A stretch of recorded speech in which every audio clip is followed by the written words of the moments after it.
Okay, all settled. So welcome everyone to this session. We've got a lively 75 minutes lined up for you. Just about enough time to open 5 businesses in Estonia, apparently. But hey, you do what you want with your time. Hopefully you'll get some great takeaways from this panel. We'll be talking about how to make a success of SCF as a buyer. We'll be looking at best practices, also talking about some of the pitfalls along the way. So to help us do that, we have this wonderful panel, and I will do what all great moderators do and put them to work straight away and ask them to briefly introduce themselves. So Hannes, starting with you, please. Hi everyone, my name is Hannes Laaser. I'm the head of supply chain at the company Favor. Favor is the thin metal working company. We have 3 different business units out there. Not going to go through all of this, but all in all, around 20+ years experience in supply chain management. Not with the supply chain financing, 20+ years, but know few things. Awesome, thank you. Audrius? Hello, my name is Audrius Nekrosius. I am CFO of Imlitex Holdings Group. But we are most diversified raw material and commodity trader and distributor in this region, in Baltics, in Poland, and all Eastern Europe. We have more than 25 years of experience, and we are active in such sectors as agro, textile, chemistry, plastics, package, energy as well. Thank you. Andris? Hi, Andris Krasovskis. I represent the European arm of Food Union, a global dairy and ice cream company. In Europe, we are represented in the Baltic states, in Norway, Denmark, and Romania. Roughly 300 million euro turnover for the whole group. Predominantly, we sell ice cream, but also dairy, mostly in Baltic, which is produced in Latvia, where also I am based. Joined Food Union in 2016. Before that was in investment banking, private equity. Several things for which I'm responsible for in Food Union is relationship with capital providers, financiers, and I'm also overseeing the treasury function. So that's how that says my angle to supply chain finance. Perfect, thank you. And Dirk? Yeah, my name is Dirk Fehring from Raiffeisen Bank International. We are responsible for every type of working capital solutions on the payable side, on the receivable side. I've been with RBI now for 5 years, before that HSBC on trade finance and factoring, and before that many years in structured commodity trade finance with Vestelby. So plenty of years in the working capital sphere, yeah, and looking forward to the discussion. Wonderful, thank you. So before we get into the session, we want to just quickly learn a little bit about you as well. And we had our poll during the break just to learn about who's doing SCF, but I'm going to do a very quick old-fashioned show of hands as well, just so we can see the mix in the room and get you interacting a little bit. So who's from a bank or asset manager? Could you put your hand up if you're from an FI? Okay, perfect, thank you. Who's from a fintech or a tech company? Quite a few of you. Okay, perfect. And any corporates? Oh, yeah, there's a few of you. Excellent stuff. Okay, good to know. So there's a good mix, and the panel will cover all sorts of different angles that are relevant to each of you. We just have our quiz results hopefully up on the screen in a moment. So we were looking at who's currently using SCF or planning to. So there's a fair percentage, so 8% using as a buyer and a supplier, 16 as buyer, both buyer and supplier, 33% thinking about using SCF, okay, and equally not planning to use SCF, or we're getting a few more answers coming in as we go. Okay, so we'll see what we can do to change your minds if you're not planning to use it, or to help convince you if you're still you're thinking about using it as we go on throughout this panel. It's very much an interactive session. Please use the worksup to submit your questions, or if there's a question that you're really dying to ask, put your hand up as we go, and we'll try and answer it then. We'll leave plenty of time towards the end of the session for questions as well. But let's kick off with some SCF fundamentals, because it's one of those areas that can be quite confusing. Different people use different terminology for it. So Dirk and Hannes, it would be great if you could just up front for us give us a definition of what SCF is. What does it mean? What does it look like to you? And why is it more relevant today than ever? Dirk? Okay, well, I'm the first one. I think it's a difficult one, because if you talk to 10 different people, you will have 10 different answers. Yeah. I mean, as we see it, I mean, SCF is actually a more holistic concept. So it's everything you do to improve your working capital and your liquidity. And there are a lot of techniques how to implement it on the customer side, on the buyer side, on the supplier side. What we see is, if we use the terminology SCF, most people think about payable finance only, about reverse factoring, in the Spanish market confirming. So basically it's rather the payable side only, but overall, I mean, and we as a bank looking rather on the overall concept of working capital improvements. But yeah, from the discussion I had as well last night, I think our focus is really going to be on the payable side today. Yeah, absolutely. And I think what is important, as we're talking about payables, it's the open account. So I think there's a bit distinction to trade finance, classical trade finance instrument, letter of credits, etc. So this would not fall in our definition of supply chain finance. Great stuff. And in terms of its relevance today, presumably the pandemic has driven demand. Yeah, I mean, COVID pandemic, the war, I think it has increased demand.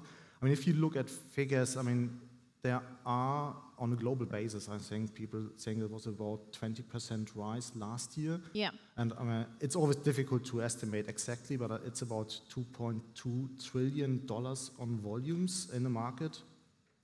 I think most of it in the Americas, but Europe is picking up on this. And what we see, it's really an important factor for buyers and suppliers to ensure that the physical supply chain is stable. Hannes, do you agree with everything Dirk said there? Feel free to disagree, that's fine. We'll disagree later, but I wanted to say it's always great to be the second answer because you know, everything is said already. But yeah, in my mind, I think, you know, as I said before, I'm not really an expert in this, but to me, the supply chain financing is really, or good selling argument in management is that, you know, you use words like working capital, improving working capital, even though it's not just about that, but it's definitely something what I'm always kind of trying to sell, saying that, okay, that's a solution that helps you to improve your working capital. I think then I'm just looking at the, you know, answers that are currently using SCF or planning to. There's basically what 60% roughly are saying that thinking about the SCF or not planning to. Then the question comes, how much people really know about this? Yeah. That's I think a little bit the reflection of the answers. So every time when I'm going and trying to explain, you know, what is SCF, and it's always easy to say that, okay, you're going to be the supplier, I'm the buyer. So if I want to extend my payment terms, and definitely you are interested getting, you know, money upfront pretty much, or as soon as I've kind of issued an invoice, then me as a buyer, I would love to kind of come out with the solution or the program what would help you as a supplier. And then hopefully, if I'm big enough, I have a very interesting or very good credit ratings, and I can really offer something back to the supplier, right? So if I'm going and saying we have a great relationship 30 days, then it's not that great relationship. Definitely, I would love to get as a buyer 90 days. So now I need to offer some carrot back. And supply chain financing is definitely a tool through what you can do that and help also your kind of a supplier there. So Yeah, absolutely. A lot of benefits, but like you say, still a lot of education to be done, and hopefully we'll manage some of that through this panel. Audrius and Andris, it'd be great to get your sense of how SCF differs from other financing tools like factoring, and also bring out some of those benefits. You know, what are the working capital benefits, accounting benefits, relationship benefits that you see? So, Audrius. For example, we as a wholesale trader, we're still using bank loans and overdrafts to finance our working capital. I would like to have another situation, but still we have about 50% of total working capital funding comes from such a product as normal credit loans. And we started using supply chain finance from one simple reason, because we haven't enough pledge to increase our bank loans. So our journey began from this simple reason. And it's normal, because if you are a wholesale trader, you can get enough pledge, and banks prefer real estate pledge to increase your working capital. If you have good results and good relationship with credit insurance companies, you can go to credit insurance company, you can agree credit limits to insure you. And it's very good start from to go to your suppliers and do the first step. You're offering, as a buyer, you're offering very good competitive advantage to your supplier. You are giving, possibility to finance you, but supplier is getting money early. Also, we are transferring risk point to bank. And so why it's very helpful to start cooperation with your suppliers, with new suppliers. And later you can do new steps with your supplier, asking to increase these credit limits, asking them, to give to you factoring products. And because it comes that factoring products is also insured by credit insurance companies, you can expect that your suppliers can give you a non-recourse basis. Factoring is off-balance sheet to supplier, is very good. And step by step, you're changing your working capital financial structure from banks to suppliers. And yeah, it gives more opportunity. And for example, for us, and I think for many companies, if you have more resources to finance your working capital, you can do more business, you can earn more. So it's very important for us. Okay, perfect. And Andris, your thoughts? Audrius mentioned there it's off balance sheet, etc., which is obviously interesting. But tell us a little bit more about the benefits that you see. Yeah, I think Audrius mentioned most of them, but one thing coming from the finance background is if you think about it, basically. SCF allows you to increase efficiency of the capital usage. So basically, you're utilizing the same capital that you have in the company already, whether you are on the buying side or the selling side, it doesn't matter, without actually tapping into new capital or having the opportunity to tap into new capital in order to use it for expansion of the business or for growth of the business. So that is an interesting angle. So we're talking about efficiency here and improving your competitive advantage, maybe. So that is one thing. Second thing, as you mentioned, off-balance sheet treatment. So a lot of larger companies have covenants that usually senior lending institutions assign to them. And a lot of these are centered around net debt. And obviously, if you are using SCF, which is off balance sheet, you're not increasing your net debt. Yeah. And therefore, again, you have a possibility to use the additional lending if you have enough room under your covenants for another projects, important projects for the company. And for the supplier side, quite often suppliers, especially if we're talking about small and medium enterprises, they just lack the collateral security that banks would usually require for them to take the lending products, and therefore for them it's also beneficial to get additional liquidity, additional capital for their usage. Yeah, definitely, and a few benefits for the banks and fintechs as well. So supply chain finance is often called a triple win, a win-win-win, and you'll see that a lot, and that kind of theme will come out, no doubt, during the discussion. Just briefly, before we move on and delve into your own SCF journeys a little bit more, Hannes and Dirk, it would be good to understand a little bit about how you see SCF in the Baltic region today. Do you think that there's sufficient awareness around SCF in the Baltic region? What needs to happen to improve adoption? Are the banks doing enough, do you think, Hannes? Should I answer honestly, or yeah, should I? honestly. All right, let's start. Yeah, definitely we have a lack of awareness. There's no doubt about it.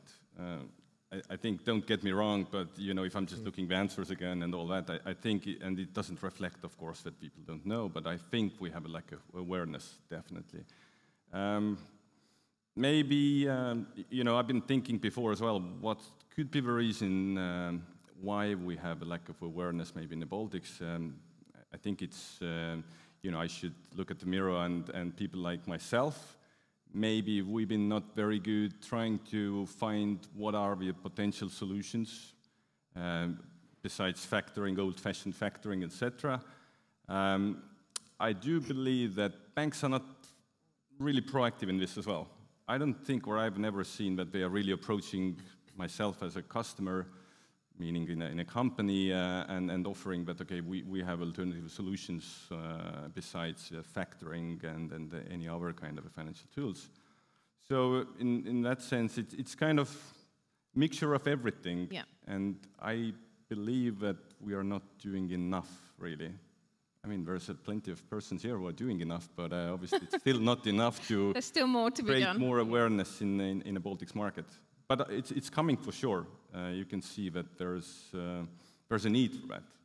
But maybe, I don't know, financial education is something, the basis as well. Yeah, it absolutely. should be also, maybe it should be in every single, I don't know, training talked about, that Yes. It is important tool.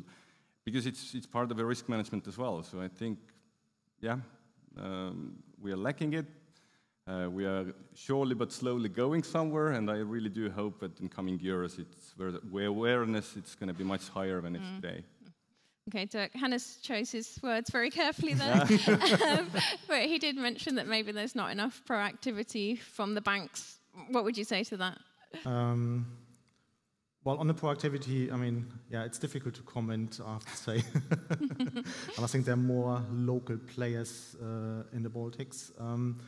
But I would agree. I mean, factoring is well established in the Baltics, but I mean, we as well see a lack on the payable side. I think it's a bit of history as well, because I mean, supply chain finance solutions have evolved on multinational corporate level first. So I think the huge players, and there you would actually see they're using it as well locally, if they can. But bringing it to the next level of corporates, it's always difficult. And I think we have seen the same in Western Europe, bringing it to the next level, and even to the smaller companies, it's very difficult, because it's more efforts, it's more people in the companies you have to involve, you have to develop it. I mean, implementing a supply chain finance solution is not like, well, I want to do it, I do it within the next 4 weeks, that's it. I mean, it's a long process, and I guess you all agree on this. And I think that's what we're lacking here as well. And there's a lot of missing education on it, what it is exactly, how does it work. And what we see as well, I mean, with financing rate being quite low for a while, it was sometimes easier. I just take a corporate loan, I just take an overdraft, and that's it. But I think we see a bit of changing picture in this. But what I would like to say, and just what you commented before on a debt, I mean, supply chain finance is not a solution to reduce your debt overall. So it should be one puzzle, but it should not be the key element. I just want to reduce my debt. I think we have seen in the market a couple of failures on this. I mean, and huge bankruptcies. which is certainly as well a lack of standardization in accounting standards. So I think there's a big movement on this, on US GAAP side as well as on IFRS. I think we're going to hear later today a bit on this.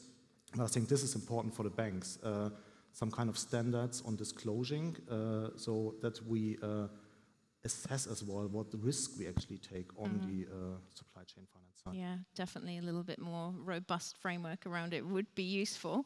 Okay, well, let's delve a level deeper, and obviously we want to hear from the panelists about their own experiences of SCF, and then we'll get into those best practices and pitfalls. So it'd be good to hear from the three of you. Andris, maybe we'll come to you first, just about your own experience with SCF. Where are you in the journey? How have you gone through choosing partners? Tell us a little bit about what's going on with you. I first sort of got across the SCF in Food Union, not in Baltics, but in Denmark, where we actually are on the supplier side, and where I think the SCF as a concept is more developed or more mature. And at that time, seemed to me like an interesting idea to maybe sometimes implement also in Baltics. And a few years later, we were approached actually by Supplier Plus, and we started developing the program together with them. The first sort of counterparties that we were onboarding were actually sort of larger multinational suppliers. For them, it was obviously an easy concept to apprehend and to understand and to start cooperate. I wouldn't say we have put enough effort on this to roll the program to its full capacity. So there is still a long way for us to go and do this. It still works fine with the multinational suppliers. One idea that we were exploring around a year ago was actually onboarding the farmers that we buy raw milk from in Latvia as a dairy processor. But with all the changes happening in the external environment, that kind of became a second priority. And also at the same time, in the dairy market, last year was a fantastic year for the farmers and the raw milk producers. What we're seeing now is actually the trend reversing. So the prices for the raw milk are falling. So there might be actually a genuine need on the side of the farmers for help, financial help. And there might be a good win-win situation, as you say, where we could help each other out and try to implement this. Okay, something to explore a little further this year. Great stuff. Audrius, let's hear from you, your experience of SCF. We start using, from buyer side, supply chain finance. And we did it, I think it was 8, maybe 9 years ago. The product was reverse factoring. And we started with these banks. We cooperate with the credit loans, with the main market players. And later we increased the list of our partners using this product, because we see a new market in commerce and we are open to cooperate with all. But here we have one bottleneck, because all credit insurance company and all market players go to the same credit insurance, and we can give credit limit as we can. So here is very important to know to do your homework with credit insurance companies, to be transparent, to have discussion, to present financial result, and etc., etc. Later, we also build some structures with our customers. And it's also very important for us, because it gives us possibility to keep longer relationship with our customers. And we're always happy and open, and we are helping our customers to build such a structure. because it's very good for us. We can transfer risk point to the bank. We can get money as a supplier early, and it's win situation, and it's even better than be on the buyer side. But yeah, we have market progress in digitalization of documents. We have innovation here, but still in the market, the risk point is the same on the credit insurance, and I don't see very lot movement here during 7 years, and we are very looking, of course, forward to credit insurance companies, and the market dependent on credit insurance here. Yeah. For example, if we have tough year in 2023, and we prognose that it will be some slowdown. Also the political situation what we have from the last year in this region, it's not giving us big advantage to increase our possibility to finance more and more with supply chain.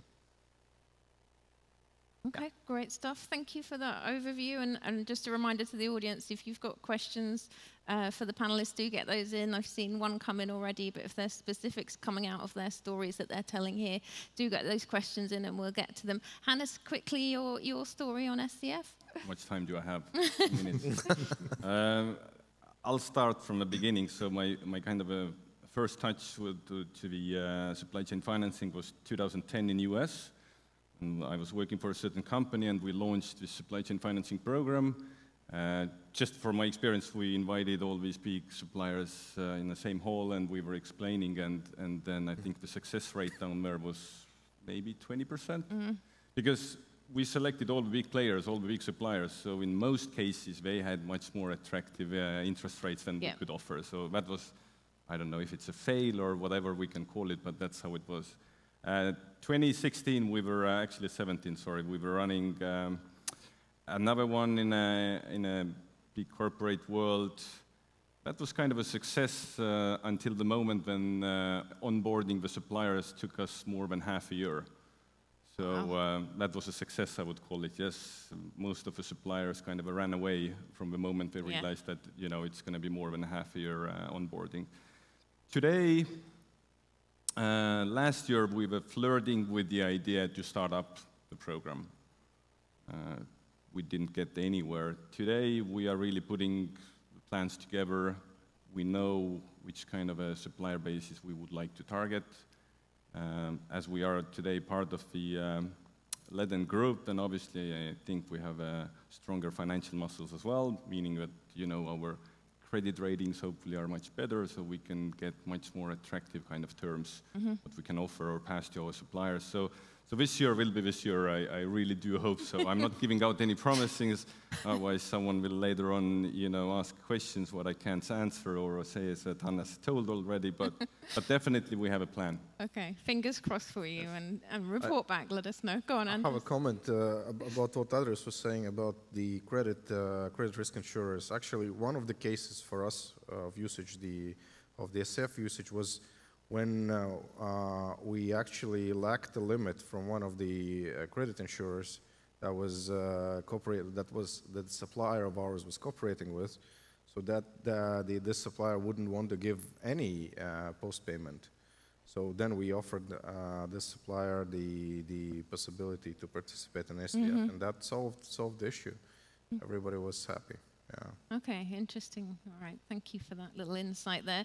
Dirk, let's hear a bit about the bank's point of view around SCF, and are you seeing any particular trends? You mentioned that appetite is potentially increasing. Is it different size buyers who are interested in SCF? Is it not just those big buyers, any particular industries, or anything indeed that's going on at your bank that's interesting around SCF that the audience might like to know about? I mean, as I said, SCF is important for buyers and suppliers, and we see actually demand picking up. We have more requests coming to the banks, more corporates where we see discussing it with us.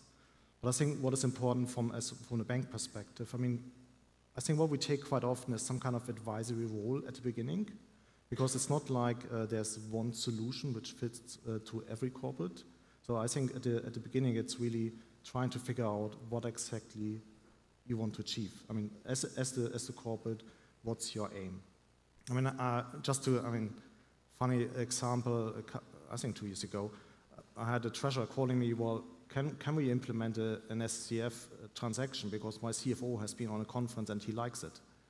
So it's a bit of, that's not the right way. I mean, you need to really internally figure out on the corporate side, what do you want to achieve? So is it liquidity? Is it improving your working capital, your cash conversion cycle?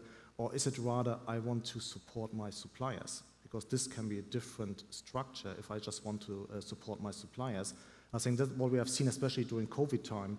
It was with a lot of corporates not anymore improving my working capital, but stabilizing my physical supply chain to make sure I get the supply I need because I pay my suppliers as early as possible. And I think this is how it's evolving. So I mean, if you look probably 10 years ago, it was more like the multinational corporates forcing their suppliers to go into supply chain finance.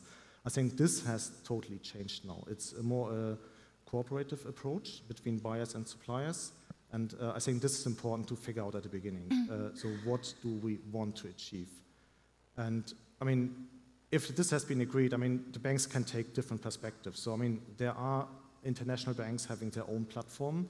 Obviously, you need much more involved in implementation than with the corporates, which we as RBI, for instance, don't do. So we don't use our own platforms, but we cooperate with different tech or vendors because we think it's the better approach. But especially as we see the market changing a bit, like corporates first choosing their platform. So there have been examples where corporates told us, well, yeah, we want to do something, we know exactly what we would like to do, but we're not going to talk to banks at this stage. We first go and have a tender for the best platform. And afterwards, you as a bank can see if you want to be a funding partner or not. Yeah. I think this is a bit of trend, as at least we see in Western Europe, because, I mean, there are probably, I don't know, 15 or 20 platforms out in the market, and each platform is proud to be the best one. So, and if you really look into it, I mean, there are nitty-gritty differences, but implementation at the end of the day is key. Yeah. And I think this is always what takes a while. And yeah, if you as a bank just a funding partner, it might sound easy, but it's not always. Because, I mean, you have all this topic of KYC, connectivity to the platform. You want to have a customer experience for the suppliers. So, I mean, they don't want to get their money 3 or 4 days later after they opted, but they want to get it as quickly as possible. Yeah. So you need the connectivity.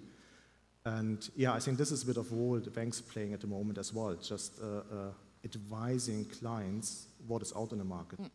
Yeah, like you say, there's a lot of technology out there now, but some good opportunities to achieve preferred buyer status now by using SCF, which is important if you've got sort of particularly niche suppliers that you work with and being able to ring fence them.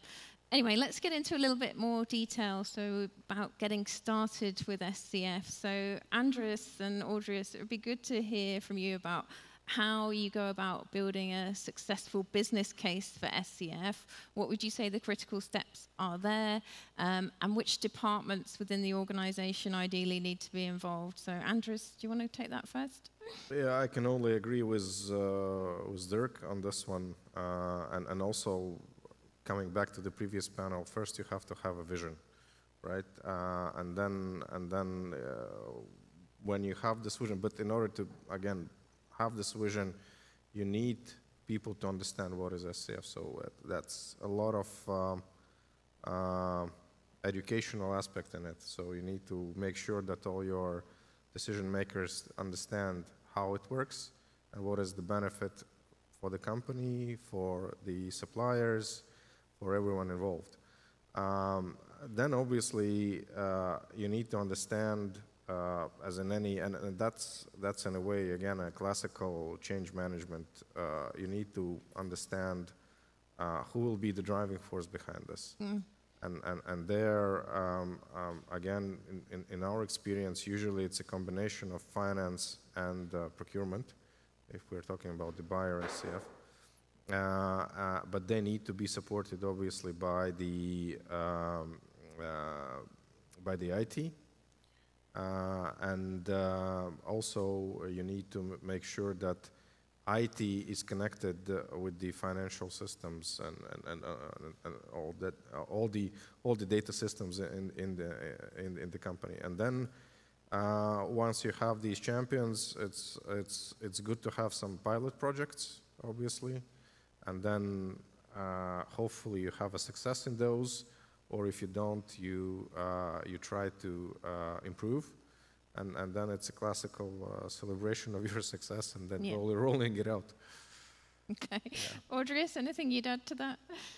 Yeah, I think I agree that we need to start, to involving more departments to achieve good result, because you can do as financial department and achieve good result with supply chain finance products, because you need to negotiate with suppliers, we need to negotiate with your customers, so it's impossible even, So the first, I think, strategical step is setting right KPI to inside the organization. And for example, we as Imlitex Holdings, we have main KPI is return of net working risk-adjusted capital. So return of risk-adjusted net working capital. And it's very important that your colleagues, purchase managers, sales managers, we have the same goal. And then, if you want to increase return on your net working capital, you, of course, first step is increase profitability, but you can have the stable profitability, but get better conditions from your supplier, longer payment terms, and reduce net working capital. So that's why you first need to begin from exact goals with the whole team. I think second step is go and negotiate with the banks, with factoring companies, all our service providers. And third is negotiate with credit insurance companies. So if you have all in complex done, so you have possibility to succeed. Fingers crossed, but Hannes, we know it's not always that easy in reality. So let's take a scenario where you've built an awesome business case, you think it's absolutely watertight, but you can't get anyone else interested in the company, you can't get anyone else on board with it. What do you do at that point? Run. No, I mean, it's, I think the most important is, first of all, you need to understand it very well yourself. Because you need to be able to sell it internally. That's the sure thing. You need to be a good salesperson, I think. And second thing, I think there's a lot of things mentioned already, but numbers talk. Put the simple kind of a business case on the table. That's the easiest way to, I think, to prove that it may work, really. If you have those, then already mentioned as well, shared KPIs, or it's a cross-functional effort. But definitely you need to find, I think in your own company, you need to find persons who are kind of on your side from the start. So if there's no buy-in, then it's very hard. It's always easy to go to your CEO saying that, okay, I have a great way how to improve that and that and that. And then you're going to be obviously directed to someone else, maybe a treasury, maybe a CFO. I'm not sure if they do have that on their agenda today. Yeah. So I need to make sure that it's going to be on their agenda. So really, I think it's this business case and selling and selling. Yeah. All the rest, definitely you need to work it out, all the technical elements and everything. But if you don't have the idea, or if you don't have a solid business case behind, I think it's pretty hard to start. Yeah, absolutely. But like what you said about get those concrete numbers, my 15 years working with treasurers and CFOs, definitely numbers talk and speak their language. So we'll move on in a moment just to talk a little bit more about that, actually making a success of SCF and taking it a bit further. But I wanted to quickly get a comment from each of you on the choice of partner that you work with and how you go through that process, how you can choose the right partner, apart from Supplier Plus, apart from Raiffeisen Bank. So let's come down the line and just give us a little bit of advice around that choice of partner. Dirk.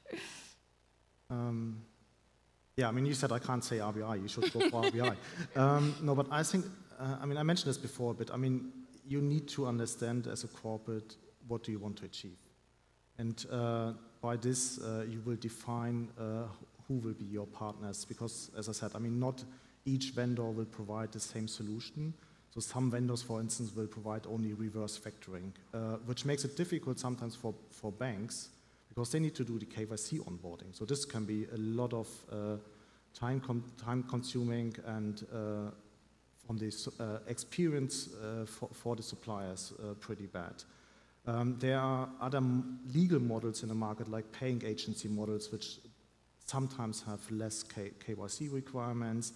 There are solutions in the market where you don't involve suppliers at all, but then you go, it's more like you improve your working capital, but you don't bring any benefit for the suppliers anymore.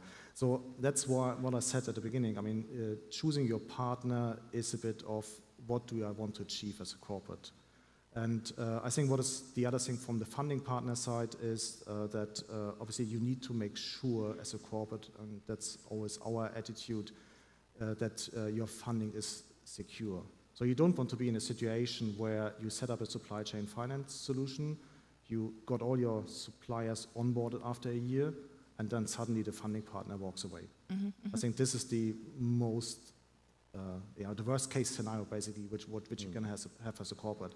And I think this is as well why a lot of corporates now choosing independent vendors as their technology platform, because they don't want to be anymore just with one bank. Because if you have a platform of a bank, obviously you are tied to this bank, because if the bank doesn't do the funding anymore, you most likely don't want to use the platform anymore.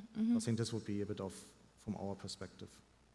And Andris, you mentioned earlier that you do use Supplier Plus, but tell us a little bit about the journey that you went through. Did you do a beauty parade? Were there particular things that won you over?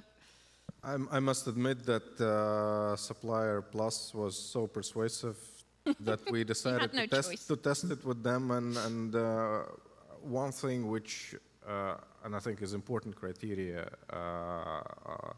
on which definitely Supplier Plus has, is a flexibility. And flexibility both in terms of the financing that is provided, but at the same time, you rightly said, Dirk, that you need to be sure that the financing is there. So it's a balance there.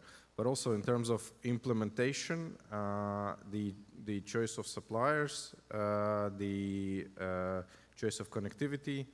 So I think all these elements are there, and quite important. Audrius? I will be short. Yeah, I think the most important is to diversify your partners, be open to new offers, and of course, when you're talking more broadly about trade finance solution, also diversify your solutions, and then it will be more helpful. Andris? Yeah, I think it's. I think Dirk already mentioned as well, pretty much that first of all, it's all about the scope, and then as a procurement person, it's pretty easy. You can always run the RFI, request for information, and let the different service providers or banks to educate you first, and then you can pretty much, I think, put together that what should be there, what you are expecting from your partners. If someone asks me what I would go after, then definitely I need to feel comfortable. I need to understand that the partner I'm selecting is really kind of up on the speed, meaning that technologically they are very well advanced. They are willing to invest more and all this, because I don't want to have something. And believe me or not, there's still Excel sheets exchanged between the companies as well. So I don't need that. Yeah. I need state-of-the-art kind of a thing. So that's to me. And then, as I said, you really need to feel comfortable. If you don't, then the customer journey is not there. So it's not really flying to me. Yeah. Okay. So gut feel is important as it many is. other I mean, things. it's always. Yeah. At the end of the day, you know, we can say that we are that the systems are doing the business, but it's still person-to-person business. Yeah. Kind of. You need to feel. You need to see the person. You need to understand. You need to see the team who's behind that, and feel that they are really out there for you. Kind of. Have that human connection. Okay, great stuff. We've got some questions coming in, so thank you for those. I will incorporate a couple of them in just a minute, because we're going to talk a little bit more about supplier onboarding, that process, the challenges involved in that, and then we'll talk a tiny bit about the future of SCF, delving into ESG as well. So Andris and Dirk, it would be good to understand about the supplier onboarding progress. So once you've chosen your partners, you know you're going to roll out SCF, how do you encourage suppliers to take part? How do you select the suppliers to roll out initially? Should you just start with a small selection? What's best practice, Dirk? Well, luckily, I don't do this typically. No, I mean, from a banking perspective, I think this is really the job of the corporates in combination with the tech provider. I mean, as a bank, we don't want to interfere into the relationship between supplier and buyer. I mean, this is not our job, and I mean, the buyer knows their suppliers best. I mean, they know how it works best. Our recommendation would be start with a small group of suppliers. Don't try to go with all suppliers at the same time. And either you do it by markets or by a certain segment, or you talk to the suppliers and you see who might be most interested. I mean, typically what we see is procurement people know exactly what are the best suppliers. Yeah, I think you go first for the low-hanging fruits, and then procurement people obviously are the best. I mean, they interact with the suppliers on a day-to-day basis, and sometimes they heard the concept or know the concept if they are advanced procurement people, and they can easily pinpoint you to or take the idea and try to implement it. I think for us, it is much more interesting, returning to the question about the farmers. In terms of farmers, those are usually people that are not, if you would ask them this question, they would obviously ask what is SCF, so you would have to go through all the educational process. So there, usually, you would go for the ones that are most vocal, and try to really make sure that the case with them works well. And then usually, again, in these sort of closed circles, the word of mouth spreads pretty fast. So and then again, at the same time, people tend to be rather conservative with respect to any kind of leverage. So they might not take it initially. But then after seeing that it works for a neighbor, then they might want to pick it up as well. Yeah, you just have to have those brave few who are prepared to run with it to begin with. Now, Hannes and Audrius, there's a question from the audience here, which is around supplier onboarding and to do with what we're discussing. So it's, how difficult is supplier onboarding, and are there any new solutions you've seen or think could be offered given current technology that would help things along? Hannes, anything that you've seen, or back to the original question around any kind of... The first question was how difficult how difficult is it, and any advice really around sort of making it a little bit easier? It's a little bit hard to answer in that sense that it goes back again, even onboarding the supplier about the awareness. So if it's not there, then it's my job, obviously, to do that, that the supplier would understand what are the benefits. It's again putting the business case on the table or showing what are the benefits. So I think in overall it's not hard, but it definitely, again, as said before, I think you need to select first of all, at least the suppliers with whom you feel comfortable as well to, start up. There's suppliers who are saying no for sure, they're not interested, that's also fine. You can't do anything, you can't punish them for that. What was the second question, sorry? Whether there's any new technologies you've seen that could make things easier, or anything you could think of that the tech companies could be doing to make it a little bit easier? I mean, the technologies, there's platforms out there already, I would say. just go and take those or start utilizing. I think they are already using state-of-art technology out there in that sense. I can't imagine at the moment what else. Definitely there's something coming up, but currently I think there's plenty of opportunities. You need to find the right partner for that. Same. Banks could be the same ones offering that. I'm obviously more familiar today with the platforms, and I'm saying that I think the platforms are, I can't say better, but they're definitely pretty good, yeah. Exactly. Yeah, and the feedback I hear from corporates is that it's fairly easy once you're underway with those platforms from a tech point of view. Audrius, anything you wanted to add? I think it's important first start negotiation with your best suppliers, and I am always doing and starting from the biggest, and from them who has longer relationships. So it's important to agree to on board. If you have longer relationship, it's always easy.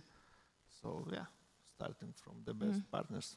Yeah, makes it easier to then go on. Okay, there's some interesting questions coming in, so we'll take these now, and then if we've got a little bit of time, we'll come back and talk a bit more about the future of SCF. So Andris, there's one specifically for you. How are the unfair trade practices regulation in terms of limits on payment terms?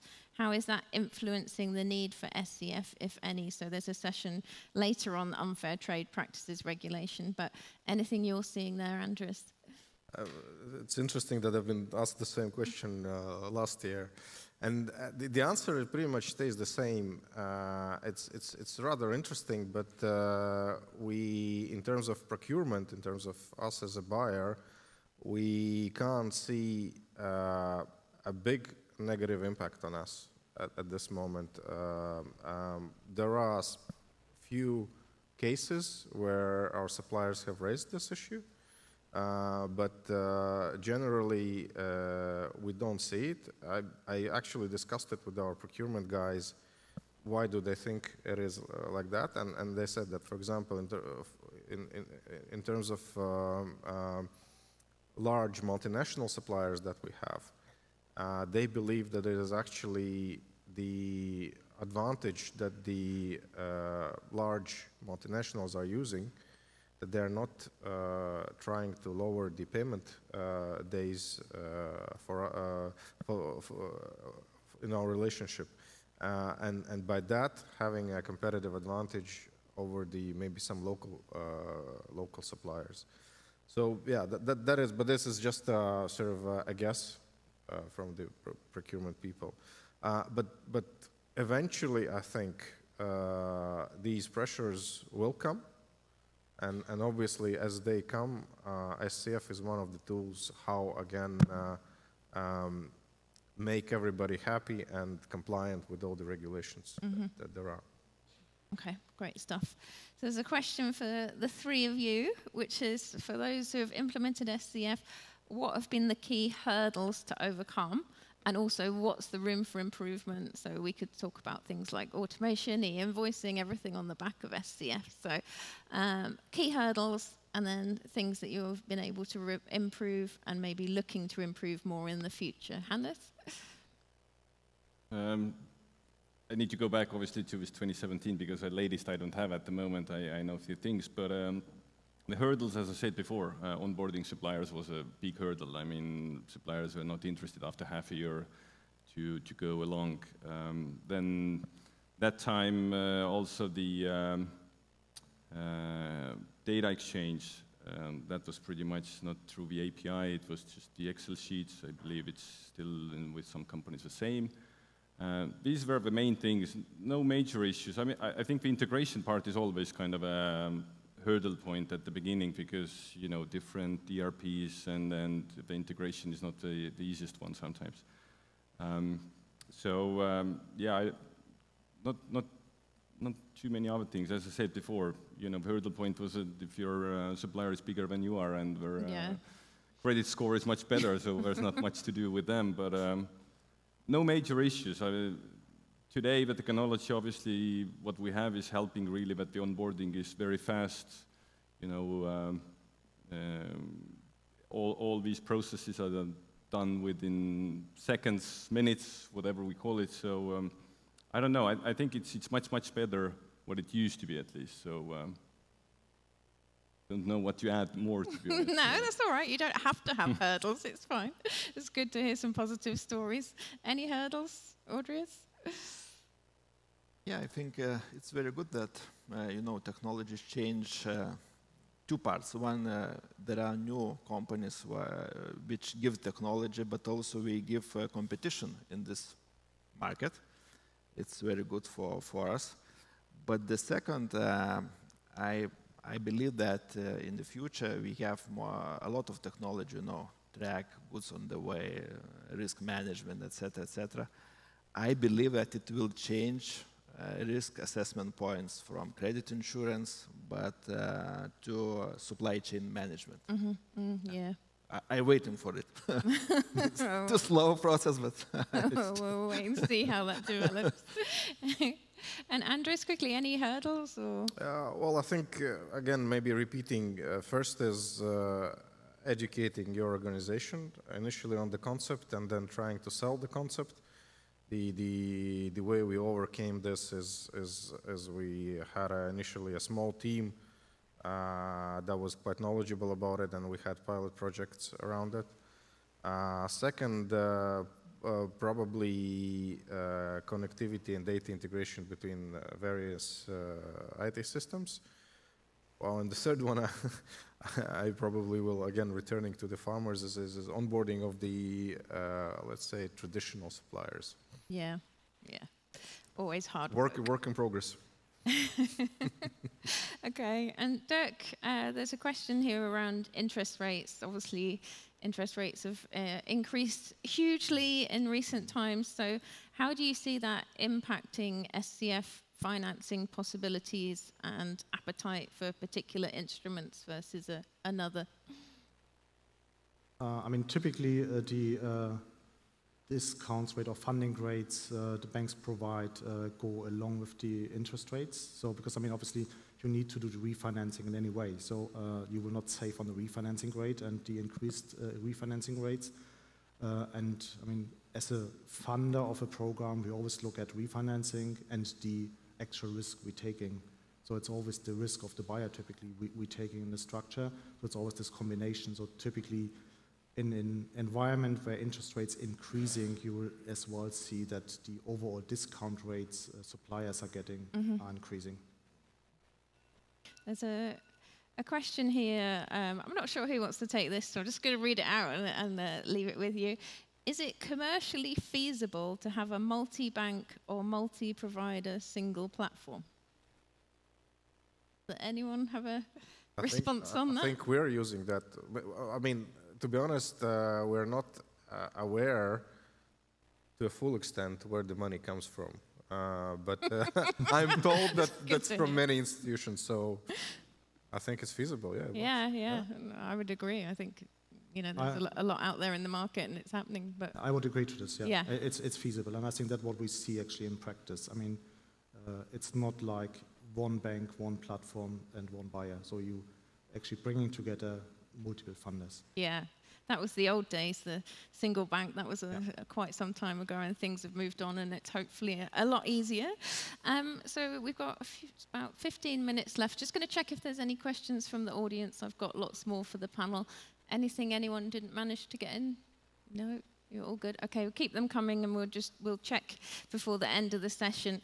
Hannes and Audrius, any policy or procedure changes that need to be implemented around SCF? Audrius? Yeah, so you need to have strict policies how to achieve the result, and yes, so your team should know what we need to do. So yeah, so maybe it's not the policy, but you need to have the plan always. Okay, Hannes, anything specific? Yeah, I mean, for me, it's like a part of this procure-to-pay process, where you kind of release the PO, you receive, you approve it or confirm it, you basically put the invoice up and it's going to be paid. Now the question is that you need to make sure that all these steps are done in a timely manner. And I think that's a critical element here, that you know, these agreements need to be in place and people need to follow those. Because if you fail there, then I think the process is not working and you know, nobody's happy. So to me, if you don't have any kind of a procure to pay, it's easy for me to say as I know it, but if you don't have any processes, then you definitely need to start from somewhere. Yeah. And you really need to figure it out, and you really need to get the commitment from every kind of a stakeholder who is you know, part of this journey there. So. Like you say, it needs to be done in a timely manner. And that's I agree. An example is, for example, you convince your supplier that they will get money pretty much within 1 or 2 business days when they sell the invoice against you, and then your accountant needs to confirm it in the system. And if your accountant for some reason doesn't do that, then basically your word is nothing. Yeah, useless. So you've got to make sure all your ducks in a row and everyone's working to the same timeline. And on that point, Andris, any tech changes required or any tech that the audience could be thinking about to make things smoother, e-invoicing, automation, to kind of really bolster the benefits that they're getting from SCF? Definitely. I mean, it depends again. If you have a few suppliers that are sort of having seldom large deliveries of goods or services, then it's maybe fine to have it one-off and not sort of fully integrated. But if you have a series of maybe smaller invoices, then it's definitely the data integration and data exchange needs to be implemented. And then it needs to be implemented within organization and also externally across the platforms or across the systems of the counterparty. Okay. All right, so let's have a little quick look at the future of SCF. So it'd be good to get a comment from each of you on what you see coming down the line for supply chain finance. So we've got ESG that's out there. There's a lot going on in this space. It was mentioned earlier around CSRD, and there's different regulations coming in, like the German Supply Chain Act is looking specifically at human rights, modern slavery within the supply chain. So that's coming down the line. We've got potential changes around technology. We've got DLT. Will that change SCF? So what lies in the future in your view? Dirk, let's start with you. Well, I guess that, I mean, there's a lot of things to come. I think what we see at the moment is the key topic is ESG. So ESG-linked supply chain finance. It's developing, so it's not that you have each supply chain finance being ESG linked. So because there's no standardization on the ESG yet, we see a couple of very good examples in the market. So multinationals implementing ESG linked transactions or starting to implement it. But I think there's a long way to go to a certain level of standardization. Yeah. I mean, the ICC is developing some standards at the moment on sustainable supply chain finance, or actually trade finance, but including supply chain finance. So maybe this becomes a standard for the market. But I think at the moment it's more like banks trying to figure out together with their corporate customers what fits well. And their environmental aspects, so that's one thing, but what we see as well is a bit on the social governance more. So not linking ESG to all 3 components, but maybe just focusing on the S, especially in textile industry. Yeah. So I would say this is probably something which is ongoing, and I would guess in the next 1 or 2 years being the key focus. I think down the road, I would say deep tier supply chain finance, so going not only to their direct suppliers, but the next level as well, or maybe next 2 levels. And long term, maybe even Internet of Things, combining supply chain finance with Internet of Things, which you actually could do. So if you have smart contracts, so and actually coming to your confirmation from the accounting side. So if it's delivered, it's clear, it's processed, it goes into supply chain, so the supplier probably can get the money within a day. Yeah. I mean, we see from clients, sometimes it takes 5 or 10 days before it is confirmed that the invoice and delivery is there. So I think this might be one thing, yeah, I think what is crucial is that we form an ecosystem, because at the moment we have too many platforms running in parallel, so like having digital islands, and that's what we hear from a lot of clients and corporates now, especially if they are suppliers. So I need to log into 10 different platforms to get my money earlier. I think this probably is a development we need going forward, that there is some kind of ecosystem where all this is interlinked. Yeah, yeah. And I'm really looking forward to the tech provider who doing this first. Okay, good stuff. Andris? Well, I think Dirk summarized it perfectly, as he obviously is much more into this subject. I just see that in Baltics in particular, the opportunity for the SCF market to grow is huge, and I hope it will develop and grow. The opportunity is there. We just need to facilitate it. Audrius? I think here in Baltic we have banks which are conservative, so I expect progress from new market incomers, from digital platforms. Yeah. Yeah. Yeah, there's a lot Yeah. that technology still can do, Because so throwing down the gauntlet for the tech firms in the room. Hannes? And in the Baltics, let's start with the SCF first. Let's implement this. I mean, from a technological point of view, I think, again, service providers who we have, I think they are already offering you state-of-art technology. So ESG will be definitely something. Again, I think it's not very widely talked about in the Baltics today. And maybe even if we are talking about it, are we doing really something about it? That's another question. You know, again, from a supply side, how much do I know about the tier 2, 3, 4 suppliers? Definitely not much. And it's not enough if I'm just asking my supplier, but are you compliant with that and that? And great, I'll put the tick there and it's done. This is definitely not done. So long way to go, but again, everything's been summarized really well, so I think there's a lot of things to come, and one ecosystem would be great to have in the future. Fingers crossed. But yeah, the ESG piece is very interesting. We see quite a lot of it at TMI, so from a Western European point of view, the conversations around SCF, it's very much natural to integrate ESG into that. So if I'm thinking about implementing an SCF program, why am I not thinking about implementing it as a sustainable SCF program and looking at the incentives there? So you give suppliers better financing rates if they're meeting certain criteria and KPIs. In Western Europe, it's very much focused around the E at the moment, so around sort of carbon emissions, etc. If you're looking for more on the S, the social side of things, the US is leading there.